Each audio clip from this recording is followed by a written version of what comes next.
And I am about to jump inside and start pulling out the old unit and installing this. I'll also make a video about purchasing this, and I did a little unboxing video today, so I will make sure I link that in the description of this video. The new stereo actually came with these plastic pry tools. I've had this panel off before because I put an aftermarket Bluetooth adapter, which hasn't been amazing for me, but I might as well use these tools that they sent me. And I'm just going to go around gently and try to lift this. Maybe today is a no broken plastic day. That would be nice. And without too much effort, this front piece came off, and I'll flip this over on the back. It looks like there is this connector, which is holding this, well, both of these popped out, but these two connectors, and then the front faceplate comes off of this. I already know I'm going to have to reuse these vents because they're not part of the new unit. And now it's time to grab a screwdriver, and I will start removing screws. And I'm back with my number 2 Phillips screwdriver.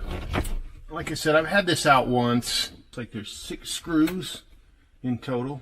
If there's not, I'll find out in just a minute when I get the 6th one out and try to remove it. My wife had a 2004 Volkswagen that also had a CD player and a cassette, so it seemed like maybe that was the year when people were still undecided about the format of the future.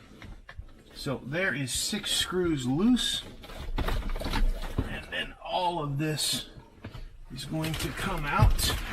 And now it's probably time for a flashlight to see what's in here. Here is the view behind the radio, the factory radio. And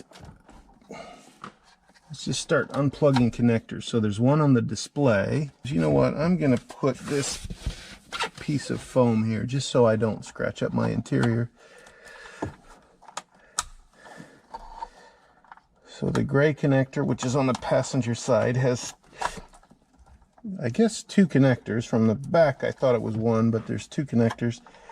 They each have a tab that pushes down.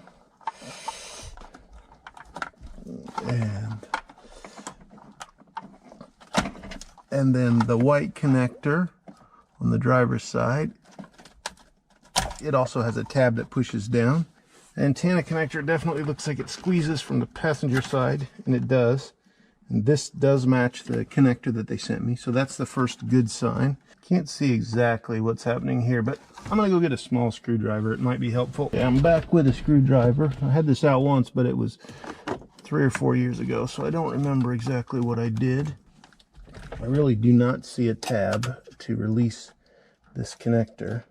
While I'm back here, I might as well show you the here's the adapter I installed before. It's GROM USB 3. This connects to the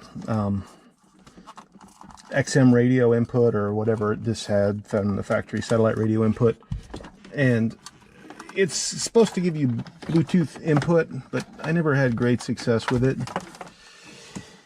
Here's the Bluetooth module, and then this goes to a microphone that's above the camera on the headliner. I have decided, just to make my life a little bit easier, to remove this top stack, the display and this electronic module. It's held on by 4 screws on each side. It's probably not necessary, but it might make it easier to see what I'm doing back there, and the few seconds it takes to take it off might make my install that much easier. This piece should just slip off. Okay, now we can get to the radio easier and hopefully see what I'm doing. Yeah, that could be a tab right there. So inconveniently, the release tab is on the bottom, which you probably can't get to easily without that display off, and there are 4 of them.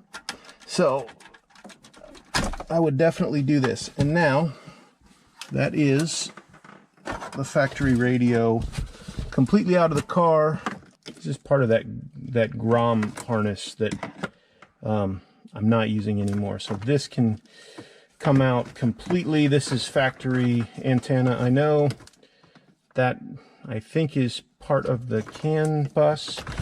Anyways, let's look at what we got and see how it matches up. Yeah, this is going away. This is you won't have this in your car. Here is the harness that came with the new system, and I guess I'm going to see what connectors match up with factory connectors. Here's the CAN bus connector. So it's time to see what. So that matches that. Does it also match this? Well, that is kind of scary. We have two connectors that are identically sized.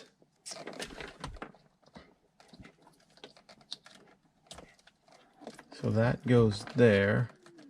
That goes there. Those are unique connectors. I am pretty certain. Yeah, those are unique connectors. So I feel good about plugging that in and about plugging this in. I'm going to call this connector A1 and this one, which is identical, A2, and I'm going to say that the connector that it will mate with, we'll call this one A. There's only one of these, obviously, and we'll make sure we know which goes into there. They did send instructions. I'm going to go ahead and pull these instructions up. They're not the best instructions. I think it's one of the challenges with a lot of Chinese products which haven't really been prepared for a mass English speaking audience. They just don't have great documentation, and sometimes it's not super easy to read. Here's the dash without the stereo, and this is all the instructions I got. They were messaged to me from the seller. So I've done this, I've done this, I've done all of this. If your car is the low version, the CAN cable is on the screen. I don't know what the low version is, but I think that's what I have, and it says CAN cable, one is all green, another is black green. So I think that this connector goes with the green and black. So I'll go ahead and plug that in. So here's this, which I called A1, and here is connector A. So I feel pretty safe that that goes together. I assume all the rest of these are actually for the display, which we may not need, but yeah, we have all these cables terminating into 3 cables. It looks like they want you to make a green cable and a black-green cable to the original red. The instructions are really unclear about this. All these connectors don't have anything to plug into at all. So I don't know if there's much else to do but try to power this head unit up, which is kind of scary, but maybe it's that easy. So let's give it a shot. I didn't have it with me earlier, but I know for a fact this is the antenna connector, and it's really unique, so it won't go anywhere else. So this is standard. All car stereos have this type of connector. This is a Nissan Infiniti specific thing. And without damaging the head unit, let's see if we can plug this in. It's kind of exciting. They don't give you any instructions either about which cables connect to which part of the board, so I think you're kind of on your own to figure it out. This cable matches here, which is the heater control. It makes sense because this is the CAN bus connector. This is the into the stereo, so let's see how that works. I believe this guy should match up to here, and that fits. I'm not sure where this goes, if it actually connects to the car somewhere or if it's supposed to. It doesn't seem to match any of the connectors in the car. Oh yeah, we have one more connector that seems to have a mate to the car. So car stereo, this extra, this I don't know, this is like this one, but it's got a different color wire. I think maybe, as scary as it is, we're gonna power this thing up and see what happens. Best case scenario is this is gonna work and it's gonna control, the steering wheel controls. Worst case scenario, you're gonna see a lot of smoke and my car is gonna catch on fire, and somewhere in between it will power up. And so we got power. That's a good sign. The car is running. Here is the unit. Let's go to auto. And AC on. I don't see any. This is, so there are no instructions that come with this.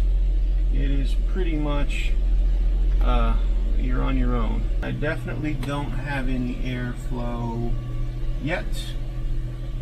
Well, so far we have a pretty screen that basically matches the dash and nothing else.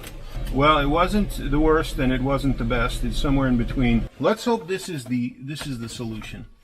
It seems logical that maybe this little box needs to stay in the car. I just want to make sure I plug it in right. It's kind of was all by itself, but it's got 3 connectors, so it must do something important. Okay, so maybe I'll leave some better instructions, but maybe that's all that it took. Let's try one more time. Sorry for the noise, but I'm excited. There's cold air coming out of my car. Now we just need to get this sound business figured out. These vents here have to come off. I don't know if you can see this, but these vents come off and go on the new faceplate.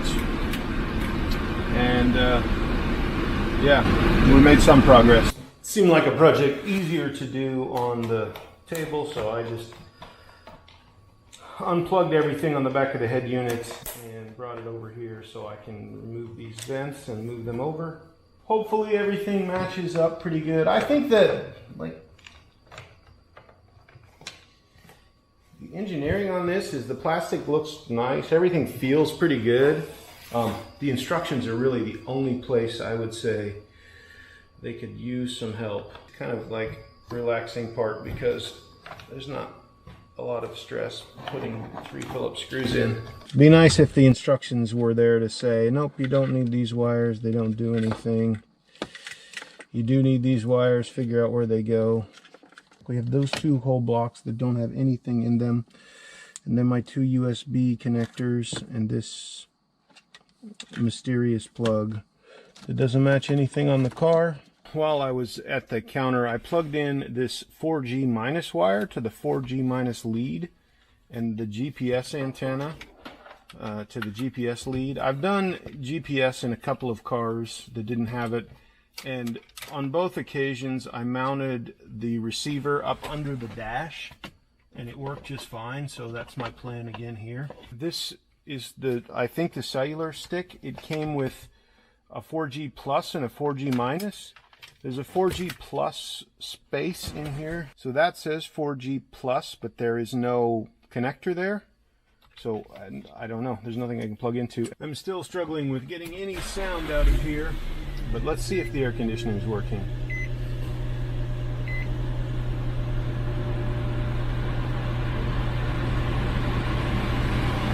And we're getting cold air out of here, so that's good. Recirculation is on. Now it's off. It seems kind of responsive. Off turns it off. Auto turns it on. Definitely you can hear the engine blowing, so the air conditioning part is working. Well, I'm in the United States. Hopefully we can switch this to Fahrenheit somewhere. So I feel better about that. We have air conditioning, we have a new panel. Now we have a fancy Android screen with no sound, and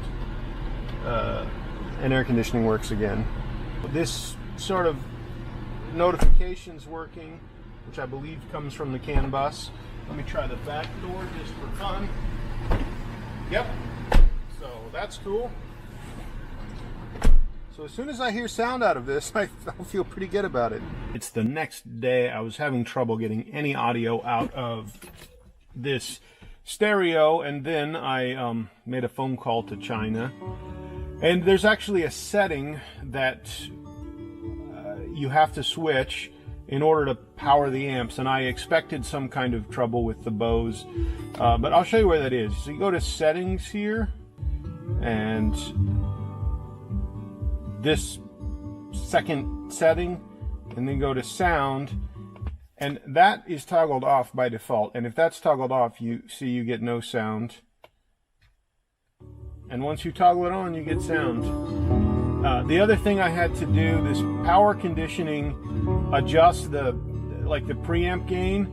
So the more you turn that up, the more you sort of preload the amp stage. So I found about 27 lets me run the volume up to maximum without overdriving. Up here on the defrost vent, there's a perfectly flat spot that looks like it would be just right for this defrost, for this GPS antenna. And since it's already got double stick on it, I wipe this off. I'm just going to stick that there.